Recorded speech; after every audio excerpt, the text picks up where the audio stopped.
Okay, we are back. Hang on, I'm just going to put me on real fast, and then we'll come back. Hey, it's Friday afternoon, and we had class yesterday, and Jeff and I are here, and we're going to answer a couple questions from the class yesterday, from the live stream, a few from the video. I guess it's already up, and then we'll go from there.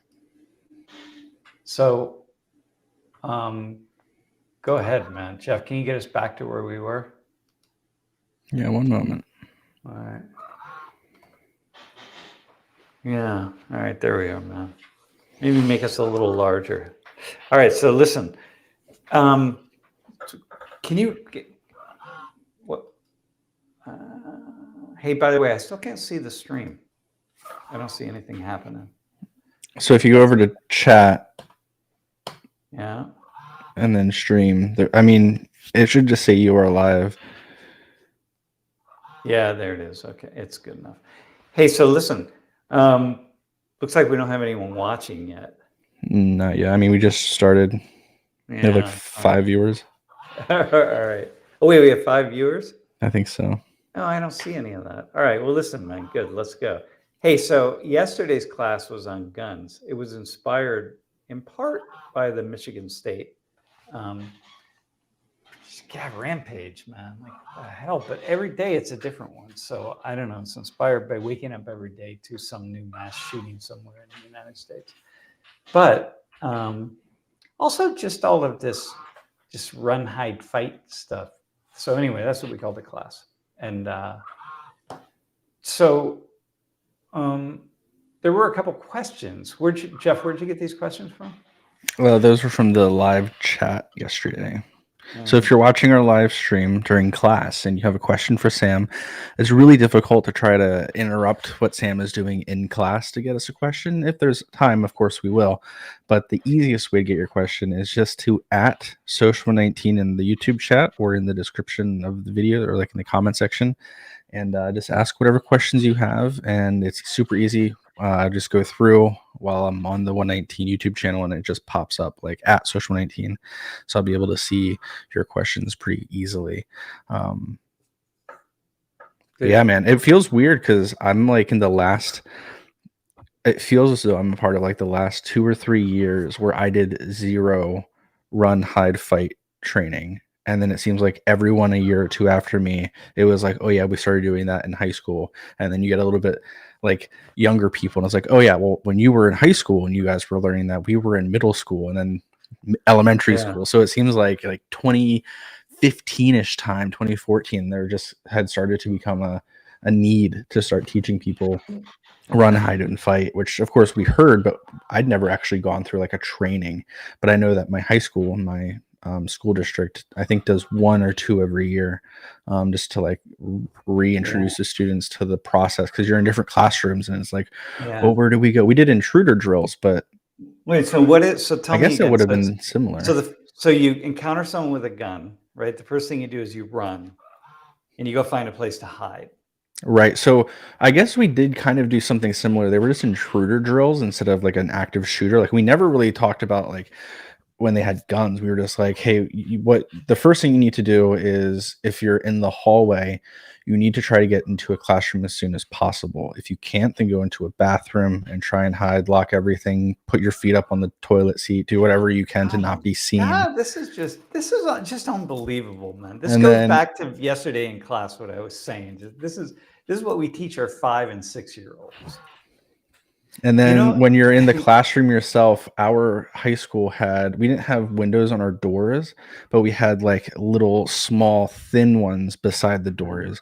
And so teachers, now that I'm thinking about it, probably did happen my last year or 2, because they had like black paper that they laminated and magnets. And so if there was an intruder drill, oh my God, you just put that over the window, you turn off all the lights, and then everyone goes to the corner of the room. Also, my high school was like made in freaking forever ago, so it's all like concrete walls. So they were like, as long as you're not near the God. door, even if somebody would try to get in, they can't get in through the wall. And I guess you couldn't really shoot Dude, too well through I there. can't even hold my consciousness around this for very long, man. That this is what we've come to, right? And it's a fuck. So listen, so the idea then is you run, you hide, you fight. If you can't hide, or if you have to, if they find you, the intruder, whatever it is, then you gotta fight them, right? Okay, so man, so yesterday Lori was having a conversation with Haitham, and Haitham is from Iraq. It's, you know, he's lived in Iraq. He's from Mosul, Iraq, where ISIS had taken over, right? And he said, listen, from my earliest memory of kindergarten, like 5 years old, going off to school, till all through college, right? He said, we never once had any kind of, and he said, so he lived through a war, right? From 5 to through college. The entire time he lived through a war. This was a war going on, right? And he said, I never once had any kind of training or thought, or we never talked about anything regarding school. Like, school was a place you go to be safe. Mhm. And he said, it's so ironic that I grew up in a war zone, and never once would we ever think about school as anything but a safe place. You grew up in the United, here you are in the United States, and not at war at all. And the school is this really unsafe place. And so it was just really fascinating to juxtapose those two things. You know, like, oh my God, yeah, it is. So anyway, I think the same would be true in Afghanistan, actually. Well, they've actually had a number of school bombings in Afghanistan, so can't say that. Okay, so this Allah's servants, right? Yeah. So during the class yesterday, one of the people who joined in via chat was Allah servants, and their question for Social 19 is, why do we need guns when there are emergency services like 911? So there's police, there's fire departments. Everybody knows the number to call. So why do citizens need guns? So why do the citizens need the gun, especially if it's like a self-defense situation? Yeah. Well, I think we just like guns, man. You know, we just Well, like them. there's something to say about it. Like, there's like, if somebody tries to come in and rob your home, rob your stuff from your house, you can call 911, but it's probably going to take them 15, 20, 30 minutes, depending on how rural you are or what they're doing or how big the department is. It might take them a long time. So that guy is going to be in and out, and you might either be dead, have your things stolen, or who knows. But if we didn't live in a society filled with guns, you wouldn't be dead. I mean, that chances that's are, not necessarily true, because the person could have a knife and they could have other they things. could Like, be, but look, I'm judging by societies around the world that more developed, like most societies around the world. It's highly unlikely you'd be dead. Someone would come and they would take your shit, and then that would be it. that's right? true. So I'm just going by the law of averages. That's probably not going to happen. And so, like, okay, whatever. Having the gun, actually, even in a place that's violent, having a gun also, we know, often makes things turn violent. So, all right, man. The next one, Boppy Masons. The type of gun hasn't been addressed. Yeah, we didn't talk about that. We were talking about handguns, but we did not talk about AR-15s and that sort of thing. And like, yeah, I don't know why we need those. Well, I know why, because they're toys, right? And people like, I mean, not toys, but they're Things people enjoy. Yeah, things people enjoy. I guess people enjoy, I don't know, making popcorn or whatever. I don't know. And I don't know, people enjoy lots of things. So one thing is they enjoy having this thing that shoots a projectile that you can aim at something and be like, oh, can I get the projectile? Like, you could just have like a little tube and shoot. Well, there goes a massive hawk. Not the And hawk. shoot spitballs at the wall, right? But whatever, that would be just as fascinating, right? Draw a little, like, a bullseye on the wall and see if you can shoot your spitballs and hit it. So that would be, I guess, kind of cool. or throw a tennis ball against a wall and see if you can get it inside of a little line. But people also like these guns that like, for whatever reason. So I went shooting when I was down in Texas in October, and it was 100% for the fun of it. Like, the guy that I met through working down there, he was like, my family owns like hundreds of acres in the middle of nowhere, Texas. You just want to like go out and shoot. And it was like a Thursday morning. We just drove a few hours out of the country, shotguns for like 3 hours. It was a ton of fun. No one got hurt. Everyone got to see really like there were two of the guns were German World War II guns, which were really cool to see. And you know, there's different things about guns. Like if you're really like, if it's like what Sam said, every hobby, you have those people who get kind of into it enough to buy a gun or enough to buy some Pokemon cards. And there's people who are devoted, who can blindfoldedly unchamber their entire gun, take it apart, clean it, put it back together, and like put a bullet in the chamber blindfolded. But okay, right. But you could. But then there's other people who know exactly right. There's people who know exactly what the Pokemon value is of this card. If you had this pristine version that they've only seen once in their life, like people know the thing that they're really interested in. There's also somebody I was having a conversation with who is one of those guys who's very much into guns. Probably can't do it blindfolded, but is very much into it. And he was talking about accidental discharges. And he admitted that it happened to him a lot, like way more than I would be comfortable. Like I would never go shooting with that individual person because he was like, yeah, like multiple times it's accidentally gone off. And I'm like, no, it like, doesn't. Like, you know, if there's a bullet in the chamber, and if you don't, then you don't know that gun enough that you're claiming to. But it's really like that back and forth for like, again, 99% of all gun owners in the United States who use their gun at the shooting range, who have it in, you know, their bedside table for an emergency, but they've never touched it besides when they go to the shooting range. Like every single time I've ever seen any guns that my family's ever owned, any of my family, extended family, everything, it's always been at a range. Like you just, Well, again, for fun, man, you could have fun just shooting spitballs out of a little tube, and but whatever reason we don't, or some people do, I suppose, like 7-year-olds, but I don't know. But it is what it is, right? So like I don't fight. I don't even think about it anymore. It's just like once it gets decided that's the thing. So look, I want to go back up to opinionated Matt said this thing about this. There's a fine line between a gun making you safer or unsafer, and that's whether the other person has it too. Yeah, well, there are a lot of fine lines. What Jeff just said about accidentally going off, like being an idiot with a gun. Not an idiot, but just being careless, not being careful enough. It could literally, but the thing with guns, it's like you aren't necessarily careless, but a mistake happens in a split second. And because it only takes a split second because you're dealing with something so dangerous, then it seems as though you're careless when you aren't. So I'm sure some of the times that he did that, it wasn't like he obviously did make a mistake, but I hear what you're saying. And if you've done it a couple times, if it happens to you a couple times, now we're going to walk in the world of carelessness. Yes, no, I hear you. Man. Yeah. But this is the thing. Everything. Look, if I take my finger and I have to touch the end of my nose, right? I'm gonna eventually. It's a really easy thing, but eventually I'm just gonna miss. I'm not gonna pay attention, and I'm gonna do that or that. Like I can do it 1,000 times, but eventually I'm just gonna miss. And like that's the same. That's just what it is, man. And so if you're gonna be with guns, even as careful as you want to be, whatever it is, it's like my stove, man. I turned my stove on the other day, and I wasn't paying attention, and I let the gas build up. And underneath my pan, there was just this massive explosion of fire because there was so much gas in there. I wasn't paying attention.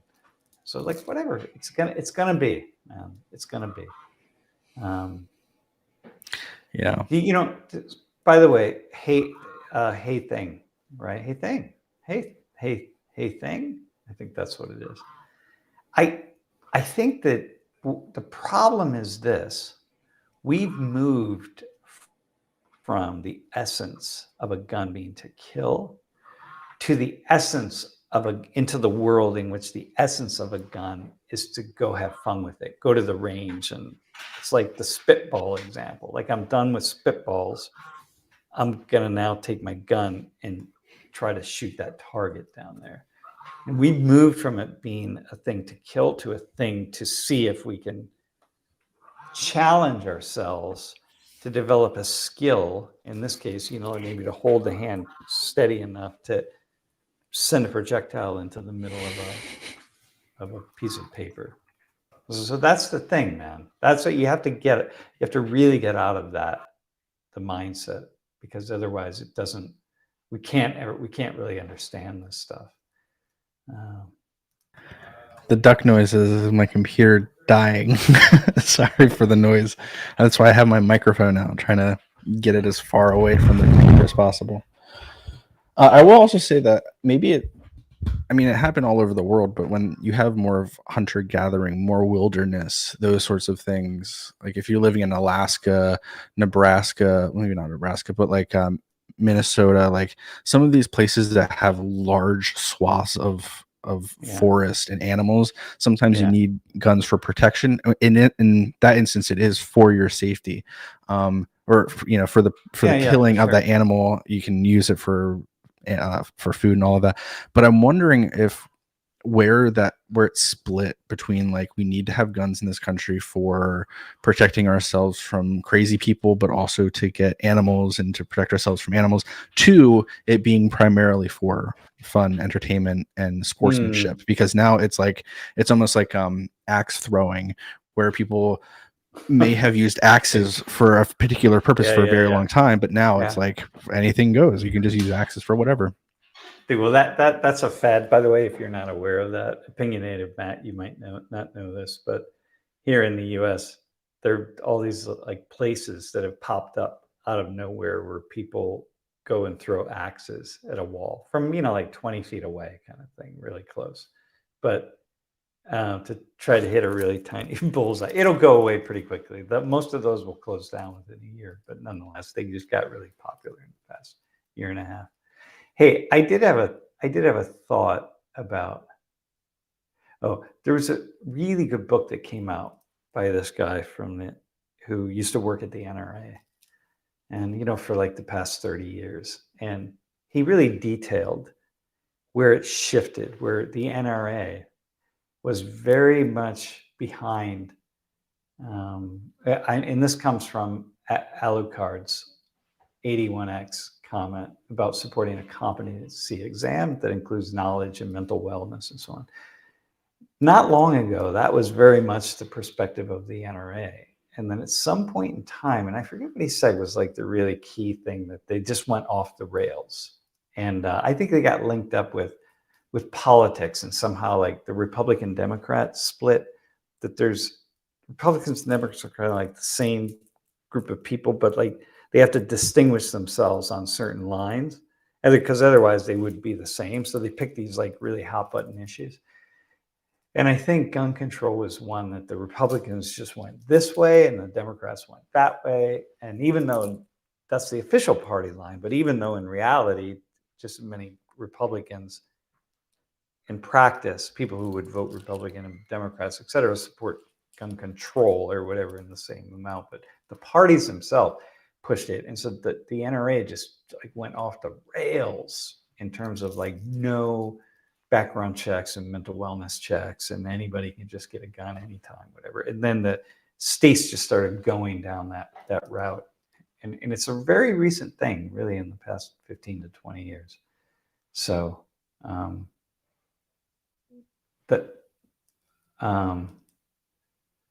yeah. Wait, opinionated Matt. Wait, where are you now? Yeah, where are you? He's still in the homeland. Still in the homeland? All right. His homeland. He's coming to the U.S., maybe, he said, but not on our coast. So I still owe him a selfie for when you, me, and Nisha together, when one of us isn't sick because every single time that I've been to State College, someone's been sick and not being able to be in the same room as someone else. Yeah, dude. Oh my God. I was sick one Hey, time. I think I know I was when wait, I had my COVID hang on before scare. you say that. Hang on. Abdul Basit, put your question up there, man. I got you. I'll answer it. Yeah. Whatever the question is. We can go in a different direction too. We don't have to stay on run, hide, fight stuff. Anyway, go ahead, bro. No, just we just saw him. I promise I'll make it to the East Coast and come with. This is a thing, and I'm sure Matt knows this, but the United States is huge. Like Yeah, we're man. a continent. Yeah. So like sometimes people will come and they'll be like, yeah, I'm going to go to New York and then to Miami. And then the weekend I'm going to go over to LA. I'm just going to drive over. And it's like, you have no idea what you're talking about. So Matt, if you do want to do that, just talk to us about flights because you're going to have to fly if you like in like a week or two, see the country. Yeah. But or that's at the least same see is us. true of Europe, man. Everyone talks about, oh yeah, you're in Europe. You can just hop one country to the next. But listen, if you're in like Rome or even Milan and you decide you want to go to Paris, it's a long way, man. It's a long way. All right, so listen. We're waiting for Abdul Basit. Matt said that yesterday Runechild, who's our amazing moderator, was arguing about mental health to help the issue. But to me, it sounds like moving the goalpost to another really majority divisive topic, the welfare system. So moving it from gun violence and gun rights to it's a mental health issue and mental health problems to solve, and preferably mental health money, like going into trying to fix those problems. Yeah. Well, listen, and by the way, the police here are very supportive of putting more money into mental health, like not policing. The police are very aware that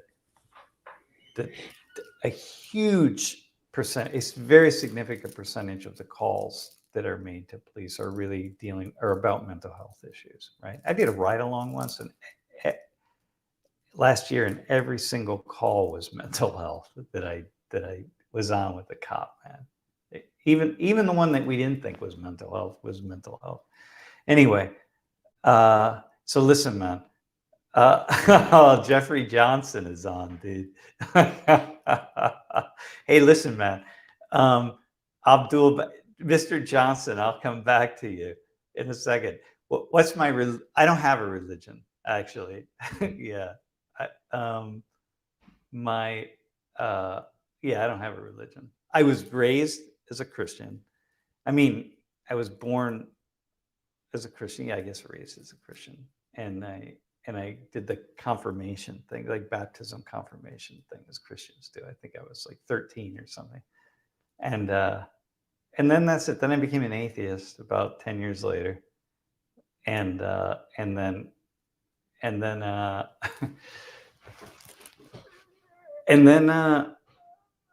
I don't know, that's it. I always tried. I tried to play around with Buddhism for a while. I went to a couple monasteries, like and Zen Buddhism, and I went to a cloistered Catholic monastery once just to like see if I could like find the spirit somehow, and I never really could. And then I had that experience in Istanbul with the Sufis, where I accidentally did the conversion to Islam, not really realizing what I was doing. But it was cool. I could be a Sufi. I mean, I don't want to spin in a circle like that, but I can rock. I dig Sufism. I guess pretty cool. But if I had to choose intellectually, I like the argumentation that exists at the heart of Judaism. Like it's just built in to just have these intellectual arguments with and about God, right? Like I really appreciate that. And no other religions really have that in the same way. Like Christianity, Islam, both following a similar path. They don't do that. But I like Sikhism, man. I just like the philosophy of Sikhism. So anyway, that's my and that's my answer to your question.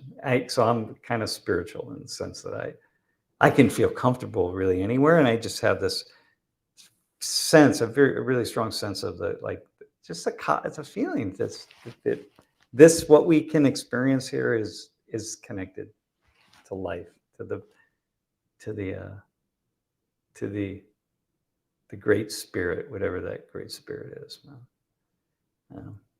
Adam Muhammad, American Kurdish living in Nashville. Oh, very cool, man. How'd you and tell me how you got to Nashville. Yeah, Very that's cool. Or how'd you get to Sushma 19? That would be one. Let me see what. Yeah. Hey, yeah, kind of curious. Hey, man.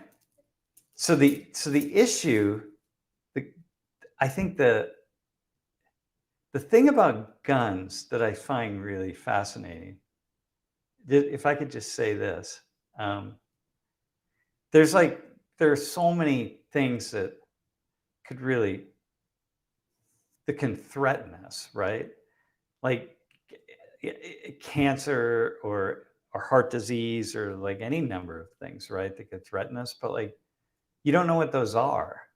And this is the thing that really strikes me and that I think about as I ponder, like, getting a gun.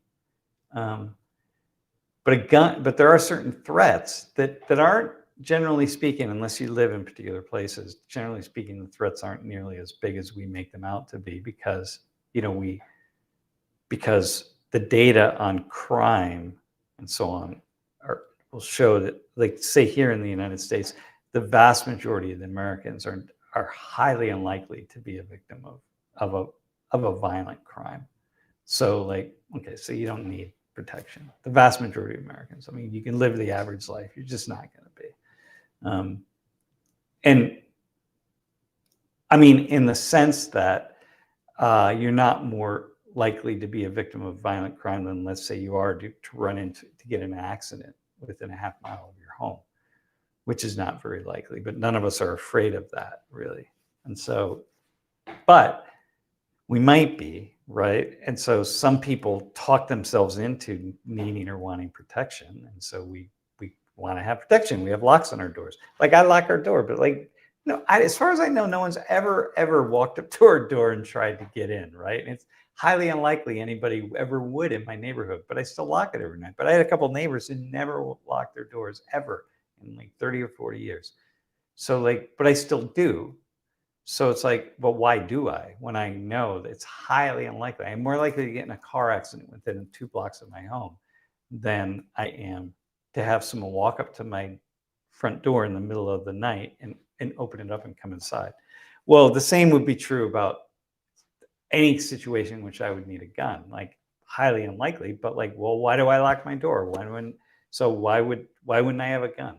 Like, same thing, so for me, it's a numbers thing, but it's also like, okay, I lock my door because if somebody enters my door in the middle of the night, it's probably going to be a really bad thing. So like, I don't want to deal with that.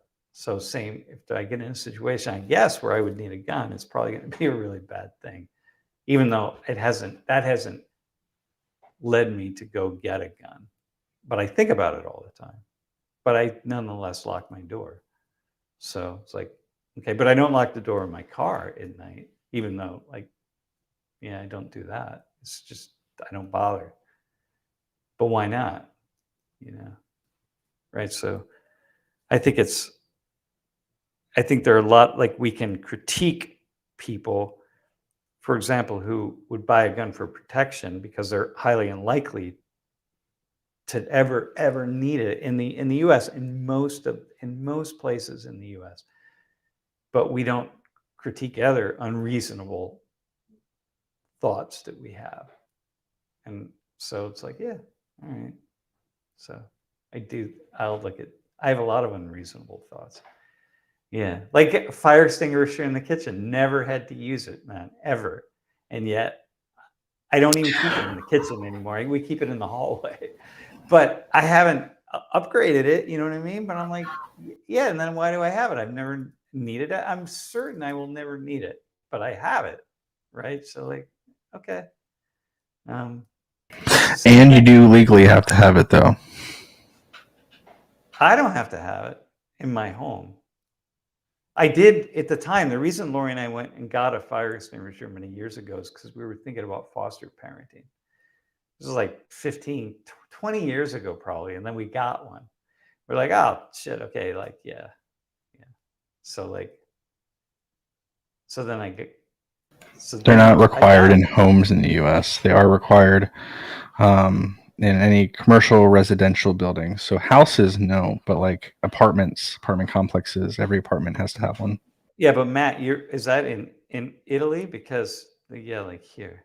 Anyway, hang on, Jeff. The thing is, how can you be so certain? Certain about what? Like that I probably won't need a fire extinguisher. I mean, I might need a fire extinguisher. You know what I mean?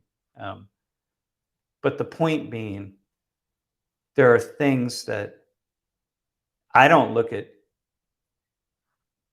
I don't look at like gun ownership. Like I don't think about it as being any more outside the box of rational thinking than any kind of other kind of ownership or other kind of thing. Forks. Yeah, forks, man. They get too high and miss my mouth and hit my eye with a fork. It would be dangerous. Yeah. Yeah, like you have a fire extinguisher, fire breaks out. Yeah, exactly, man. Well, then the question becomes like, how far do we go, right? It's a slippery slope, right? So I have a car. Do I put like some kind of armor on the car? Do I want like extra bracing? I mean, the question is just how far do we go, right? And there are a lot of people who really heavily critique firearms. People who have firearms for protection. They're like, why do you need that? And that kind of thing, right? But they don't critique other places where they take these extraordinary measures for protection that they probably will never need. I think that's my point.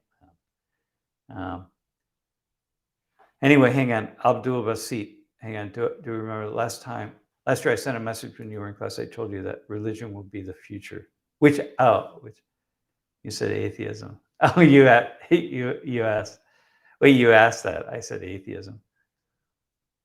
Yeah, I don't know, man. I think I'm thinking future. When I think about future, I'm thinking like Star Trek level future. And I'm like, in the meantime, what's going to happen is probably one of these crazy religions, like the monotheistic religions, because you have to have a singular God. Like people have to lose. People who are going to just pursue a path where they do really, really crazy things, like blow up the world. I'm thinking like Planet of the Apes level kind of thing, right? And the only way they're going to walk down that path is going to be if they have if it's a singular God, a monotheistic God, like a one single God that just tells them what to do. Because in the world of like Hinduism, where you have about 5 million gods, there's just too many of them that can just argue and like cancel each other out, right? So it's going to be Christianity or Islam or something, right? So it could be Sikhism, but they're just not. They don't have that same tendency. And anyway, so that may be the religion we get to.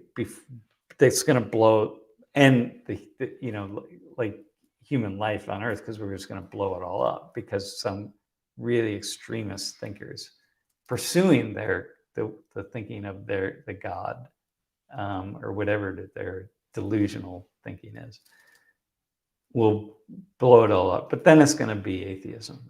So in the end, Abdul Basit, it's going to be atheism.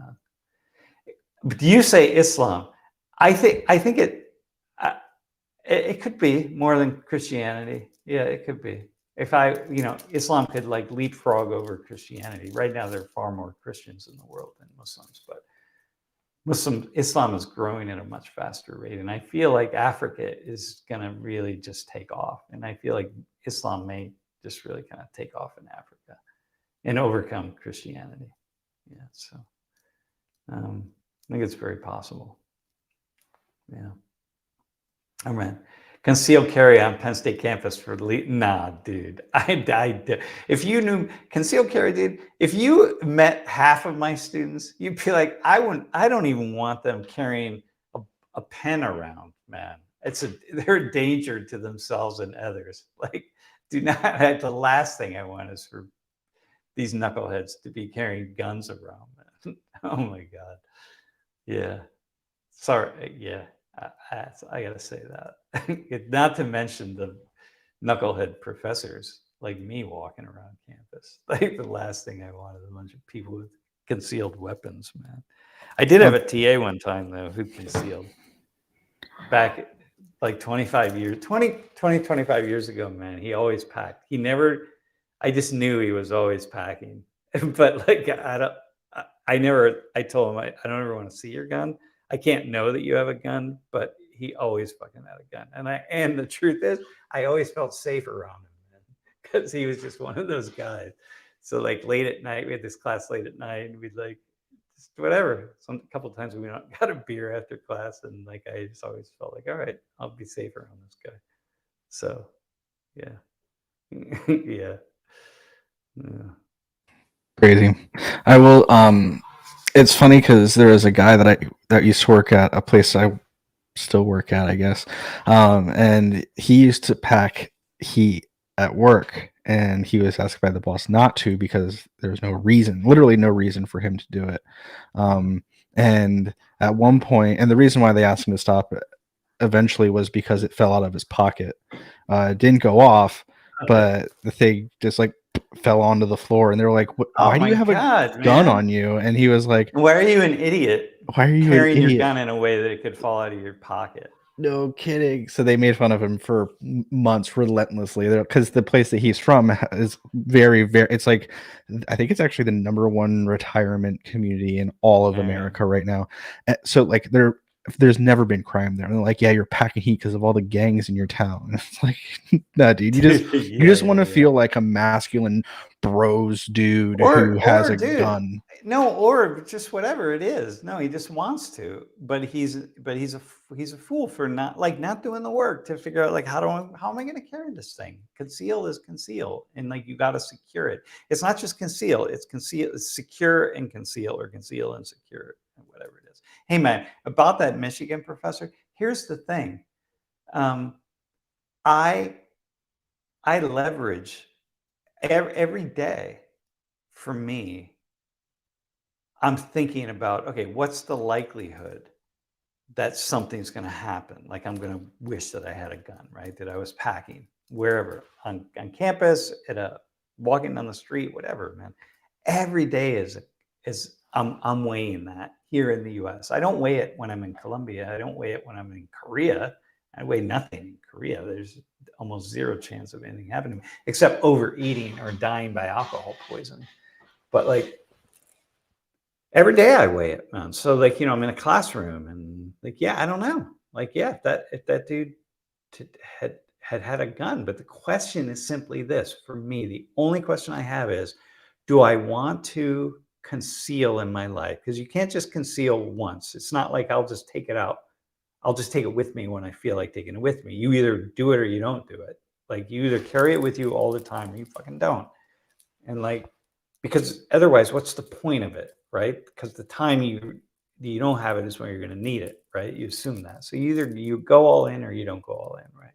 That's the way I look at it. And I just have decided I'm just not ready to go all in, man. I just don't want to deal with everything that goes along with care and consideration. So like it doesn't fall out of my pocket or whatever the case is. Yeah. And yeah. So like, I just don't feel like having to think about that. Like, for example, I have my phone and every day I got to get up and I got to make sure it's charged or whatever it is, right? It's like, yeah, okay, that's the cost of having a phone, man. I got to make sure it's charged. And every day I make sure I leave the house and it's got enough charge. And then, maybe I have my earphones or whatever. Yeah. So I have not yet decided I'm willing to do that. All the things that have to go along with concealing and carrying, right? Even just owning a gun, like where I put it, what I do with it. But I don't have any critique of anybody else who does, really. It's just like, okay, just for me, I just don't feel like having all that energy. I have too much insanity in my brain right now, too many things competing that make it very difficult for me to think. So I just don't want that additional. I don't have that much space, man. I will also say that we can't say like how much you prepare means that something is or isn't going to happen. Not that you said that, but just going to the comments, like just as easily as you not being able to weigh in the option of a person coming in and shooting your classroom, Yeah. having a gun doesn't prevent that or make that happen any more or less. Unless if it would be like, oh, well, Sam's class, Sam has a gun. Like, unless if it was like known, it wouldn't do any type of preventative Oh, right. work. So right, I got you. So the idea is that it's still, I would be just as likely to have it happen whether I had something or not. Yeah, no, exactly. It's Well, just that I would have something. most firearm Yeah. deaths come from, or injuries come from, either suicide or mistakes. So like, Yeah. even if like Jeff also asked another question in chat that was like, if someone had a gun up to your face, would you use a gun to protect yourself? And it's like, well, I think I would just be dead, because I think if I would go for my gun, I would be shot in the face by the person who's pointing a Well, no, gun you at don't me. know that though. I No, hang don't, on, but hang the on. chances No, are of that assume. happening versus No, here. No, but it doesn't matter because you would just not reach for it. So it's fine. So you don't have it. You would never reach for it unless you knew you could use it. So it wouldn't matter, right? So it doesn't matter that someone could use it against you. You have control over that. So because you have control, what they're saying is, person is shooting, like pointing a gun at you, would you use a gun to protect yourself in that instance? And I'm saying is that in that instance, I wouldn't be able to respond any which way except for just to stand there and pretty much do what I'm told, unless if I'm going to die, because I don't have a gun on me, or if I do, then if I put my hand to my side, they probably are. They would be watching me if they're pointing a gun at me. I just think that's a path that you don't. That's a path of hypotheticals you can't really go down, because it's like what we know is that if you are trained and thoughtful and prepared and methodical, having a gun, there are many instances when having a gun, even they're not likely to occur to you, right? Unless you're in certain situations, but they might, right? Just like I might get in a car accident or have a tree limb fall on my head, which happened to a young woman walking across Penn State's campus 30 years ago, and she died, right? So it could happen again. It could happen to me at any day. It's not likely, but in any case, if I have that training and I'm prepared in the event, even though it's unlikely that I am threatened and have an opening to defend myself with the gun, then at least I have a response. It may turn out not to be in my favor, but whatever. There are instances when it would be fine. So I may not use it. I may just keep it concealed and just like, okay, man, hey, you know what I mean? So it's like, all right. But listen, I want to go back to the thing that Jeff said about the other professors at Penn State. Am I comfortable with people being able to carry and conceal other professors, right? I'm like, it's similar to students, but because you'd have to, a lot of professors are knuckleheads, right? But if I knew that I was teaching next door to a professor who I really trusted, who I trusted as being trained and totally on point, and whatever the case is, I'd feel safer teaching next door to that person. Yeah. Like in the forum building, like down in the front of the room, it's like this big circle, and all the chairs go down like this. And in the bottom, the inside of the circle, you can just sort of walk from room to room to room, right? At the top, it's a big, huge walk. But when you're in the bottom, it's a very small circle. And I'd be like, oh, yeah, it'd be really cool if I was teaching in there and I knew that one of the other people was trained and carrying a concealed weapon. I'd feel good. I'd be like, yeah, okay, that's good. Yeah. So Yeah. So I don't know, dude. But if I was behind cover, I wouldn't use a gun to defend my life because I don't have a gun, man. But I would just hope that I can run faster than a bullet. Yeah, or I could run faster. Like, I don't know. I mean, it's crazy, man. It's really, it's crazy. It's crazy I'm even laughing about it because it's the fucking absurdity that we're in this space in the United States where this is just where we're at. It's just crazy. I can't believe that this is where humanity has gone to. Yeah. Anyway, so Ask, listen, man. So asking crazy about for you. I was going to say, talking about the college campuses, they're kind of just open. Like a lot of college campuses in the United States are like little tiny towns. Yeah. And just like you can walk into any store, you can walk into pretty much any academic building as long as they're open. Like there's hours of operations, of course, but like for most places, you can kind of just like, students don't have to scan every single time, especially at large campuses. It would take too long. There are security around, of course. There's Yeah. university police and all of that, but it's not like every person who comes in every building is getting like um, Totally. gone through like a electric. What am I? Or Why even a can't I card think of? swipe. Card swipe to Yeah, get into the Thomas building where we teach 119 is a public general classroom building, right? You don't need a card swipe to get in. At what point will we, though? And yeah. at what point will we have a guard there watching to make sure that nobody just comes in on the back of somebody else's card swipe? Or at what point will we have in the larger classrooms, like where we teach System 19, will we have metal detectors? I mean, at what point will that happen? It just feels like that's the direction in which we're going. And I'm just thinking, I, I, I'm just blown away that if we get to that point, I'm just, all I can say is just as a sociologist, I'm just like, wow, I can't believe we got here. Like I just can't, it will be neither good nor bad. My wife will be happy about it. She'd be really happy if everybody who walked into that classroom had to go through a metal detector. But then people will have plastic guns, you know what I mean? So that doesn't matter anyway. But um, but I guess you could detect. I don't know, man. I just can't believe that this is the conversation that we have, and we think so. Suffington said it's so crazy you have to have such specific thoughts on that occurrence. I know, man. I feel that, and I feel it, and I have thought many times. So you have the run, hide, fight thing.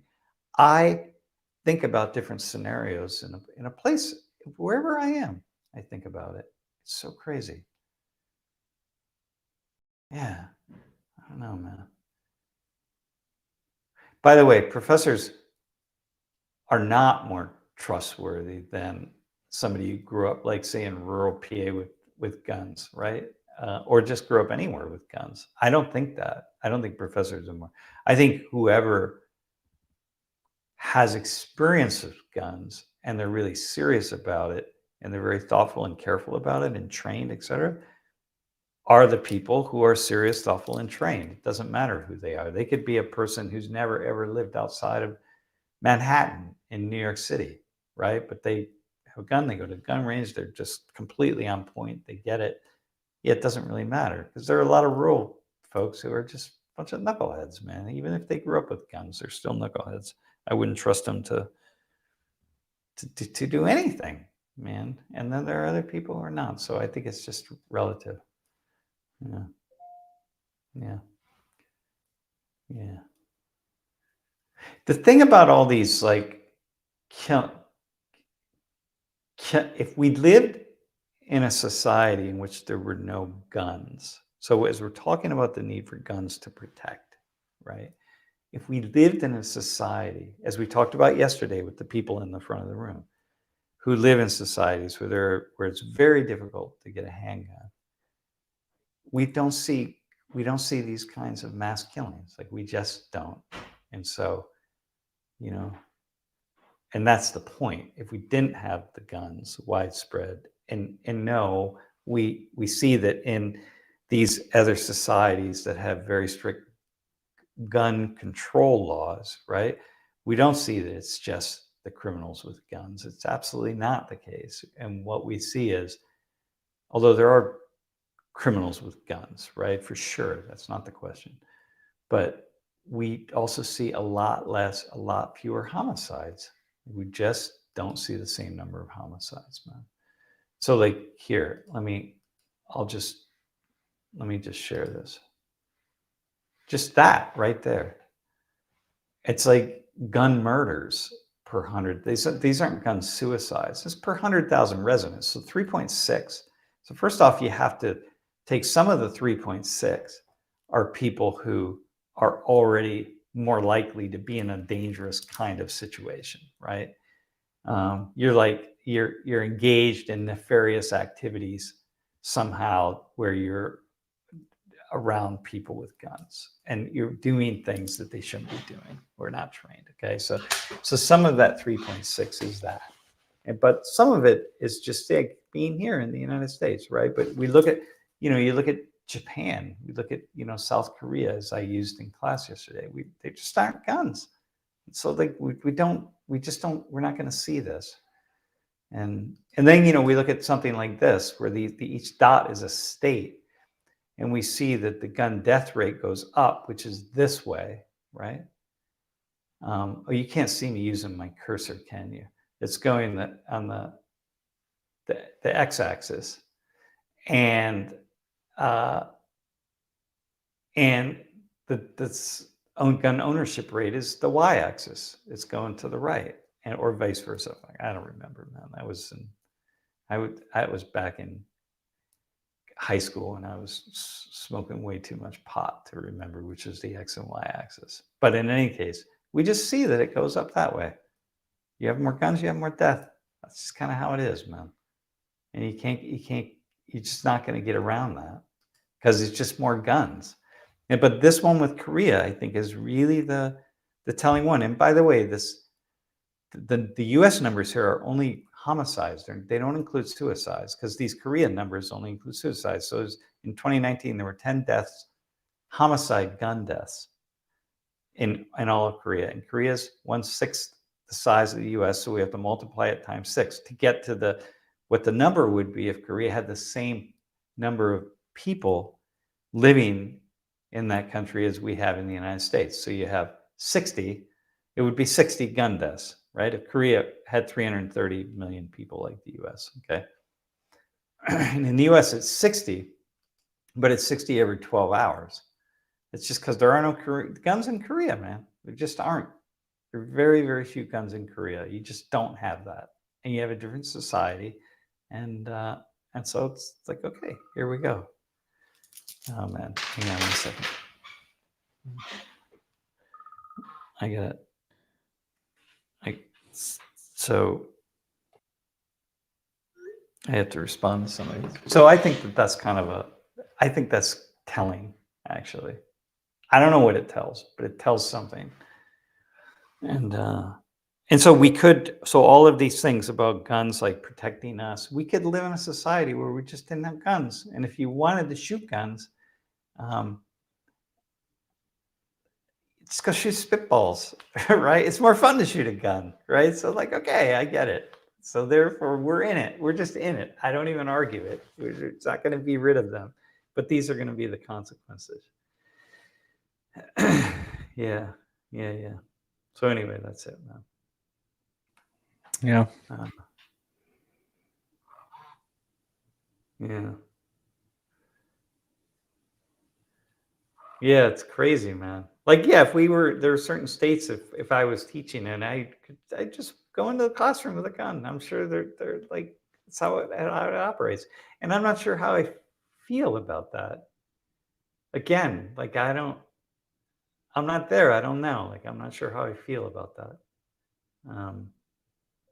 I mean, I don't know, when I'm around police, and I've been around a lot of police and they all have guns, I don't feel unsafe, and some people might, but the point is they just have guns. I'm around all these guns and they're people that know how to use them, and so I don't feel safe. I think the problem with people in a lot of these states where open carry, it's just so okay to carry, there's so many people packing guns.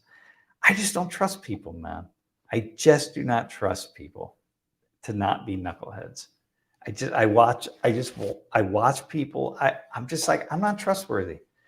That if we lived in a state where if we lived in a world where you had to take really serious classes like to get a motorcycle license here in Pennsylvania, you got to go through a really strict training. In some states, you have to go through really strict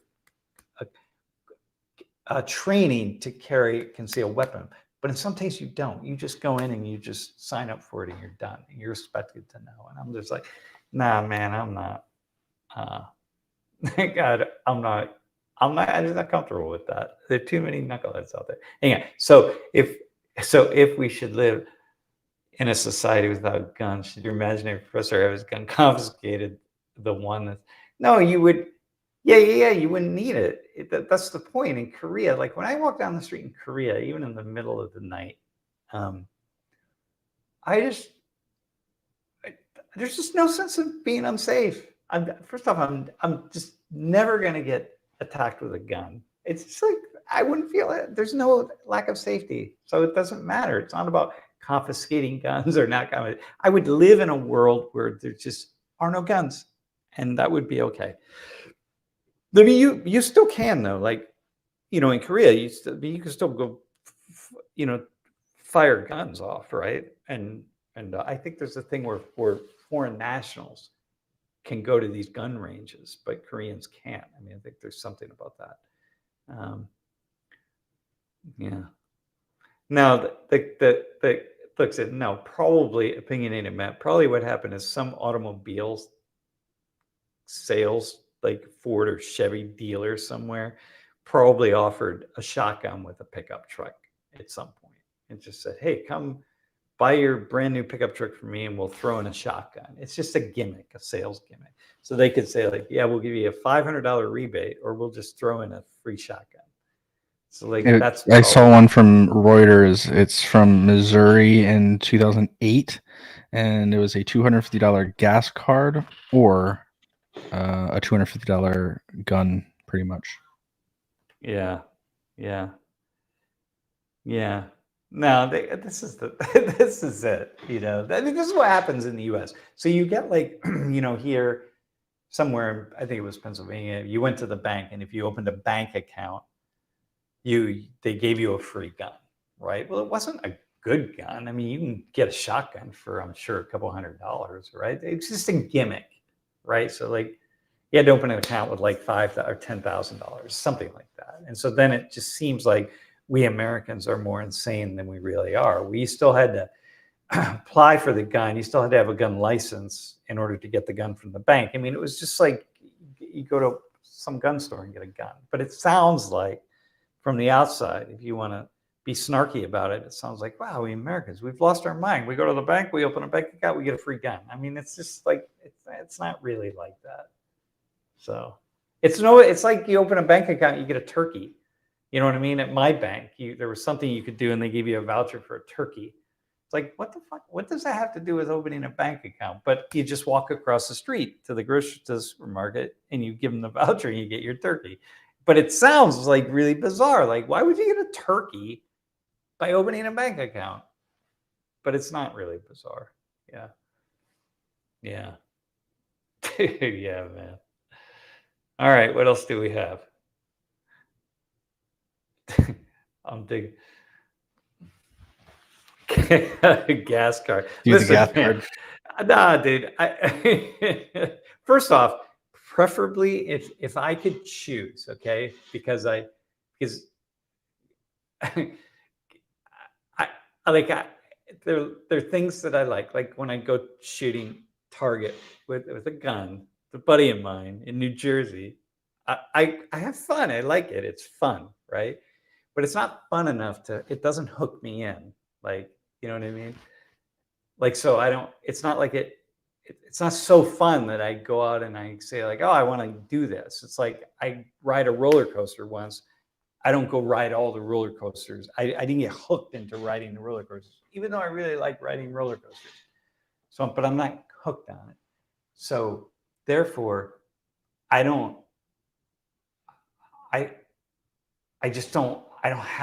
personally don't, I would be very happy to live because it's not my thing, right? Other things are my thing.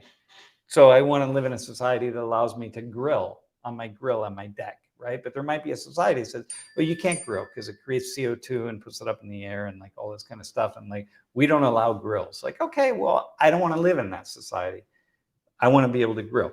I don't mind living in a society that outlaws guns. Like, I would be fine with that because I'm not a big gun person. So like, but I like guns. Like, I like shooting them. It's fun, but not fun enough to get me to go out and do it all the time. So I'd be happy to live in a society with no guns. So Korea for me is great. But in Colombia, like when I'm in Colombia, it's highly unlikely I'm going to get shot with a gun, you know, in Bogota, right? Which Colombia is a very violent place, but the violence is limited to certain provinces. And in Bogota, in the big city of 8 million people, it's limited to certain parts of this massive city. So mostly I'm fine. I go to the park outside late at 1, 2 in the morning. I walk through the park. I'm fine. I don't feel uncomfortable. I'm not going to get shot. I might get attacked. I might get robbed, and I might get robbed with a knife. But for some reason, and I don't know why I'm not wigged out about that, because a knife can be really dangerous. But for whatever reason, I don't know. Maybe I feel like I could outrun someone, which is probably not true at this stage in my life. Yeah. Yeah, I think the thing about we pay the police, but you got to understand, man, but the police aren't necessarily going to show up in time, man. Like if you need the police like right now, you need the police right now if something's happening. It's like I'm like, hang on a sec, hang on, yo, hang on, I got to call the police here. Wait, don't attack me. Let me call the coppers. So like I think that would be, yeah. Dude, if I had to save my life, if I had to save the life of anybody, then clearly I would have a gun. And what I do is in my mind, I have calculated that I probably am not going to need to save anybody's life. If there's any way I'm going to need to save someone's life, it's probably going to be the Heimlich maneuver. And I know exactly how to get behind someone and do that. I probably won't need to save anyone's life. I probably won't. I might, but I don't. I probably won't.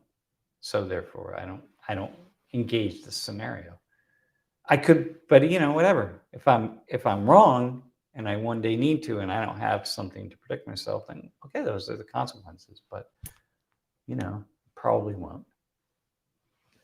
Just like I'm probably not going to get into a really horrific car accident. If I was, I'd probably buy one of the cars. I'd probably be driving one of the cars, which are the best cars to be driving in a really bad accident, like a Mercedes.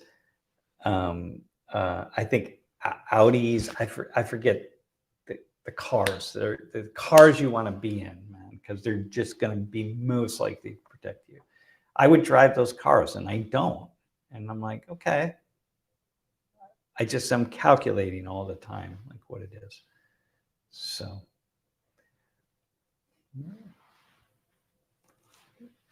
There was a story that opinionated Matt. There was there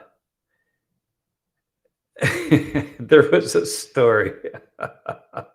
Wait, blink twice if you're held hostage.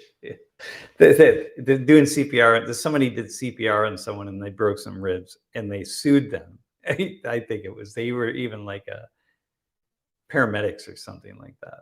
And yeah, I think that's where you're getting that. And I'm just like, oh my God, this is like, there are too many lawyers in the world, man.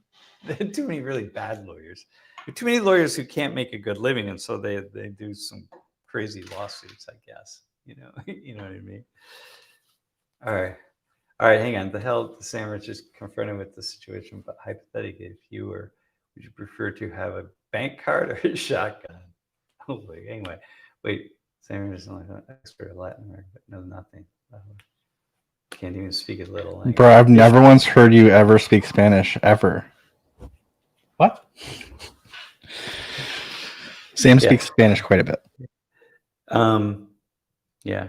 I wouldn't say I'm an expert on Latin America, by the way. I no longer, that was my expertise. It's what I focused on in graduate school and then after graduate school in my younger years. But then I really moved away from Latin America. And moved away, meaning that I didn't spend a lot of time thinking about it, and I just moved in other directions. And then I really started thinking more. I began being much more of a generalist in the sense of just being really interested in so many different things, which means like it's not possible to be an expert on anything. And I wouldn't consider myself an expert. Even back when I was studying Latin America, I wasn't an expert. I mean, my God, it just takes so much. It takes a lifetime of studying something. So uh, I would say I'm an expert on right now, after really probably 35 years of doing what I do. I would say I'm an expert on how, knowing what on particular debates and issues, what the key issues are, what the key factors are to focus on, and when explanations and causal explanations are like off kilter. Like I feel like I'm really good at walking into a situation and then to study something and knowing when something just is really off. It's like, no, that doesn't make sense. And and and so very much as a generalist on that, like I've developed kind of an intuitive sense of things, like data or graphs or whatever. Um, and so yeah, I would say that. I think I'm pretty good at being able to pick out what like the really fundamental pieces of very complex things are. The thing is, in my class with my work, every single topic that I talk about, um, there are just experts who've been studying it for decades, right? So many from all over the world, and so therefore, all I'm doing is I'm just like treading on other people's intellectual turf, and I try to do so as lightly as I can, because it's so easy to just sound like to just be not very thoughtful and smart and sound like an idiot. And so I don't need any more um, I don't need any more opportunities to sound like an idiot, more of an idiot than I already am. So anyway, yeah, I didn't have that. It's funny. Yeah. Huh. All right, man. All right, hang We're on. like What do we almost got? an hour and 10 minutes. Wait.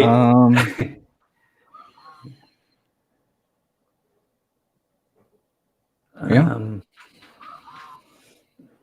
Yeah, Lost Ted, man. I don't know who Lost Ted is. I love that name. Yeah, that's pretty cool. Yeah, all right, man. Well, you know what? Maybe we just blow out here and just be done.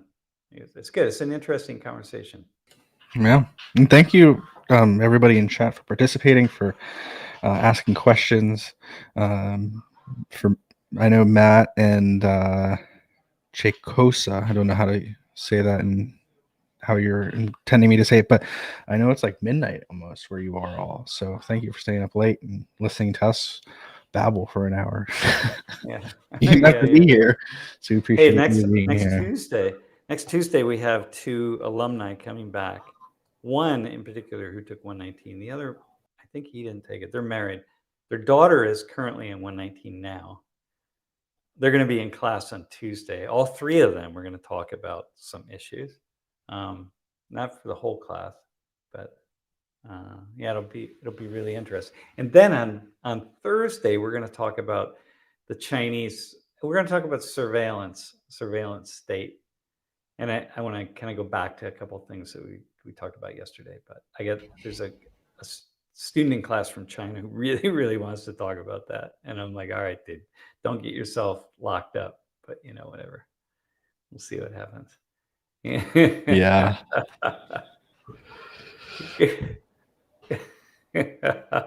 I'm really good at making up stats, man. Oh, yeah, it's awesome. Yeah. Oh my God. All right, man. I gotta go. I gotta go have a conversation with Martine. All right. See you, Suf. See everybody. All right, man. See you all. The high priest of sociology is signing out. All right, Jeff. I'll talk to you, man. See you, Thanks, man. bro. All right.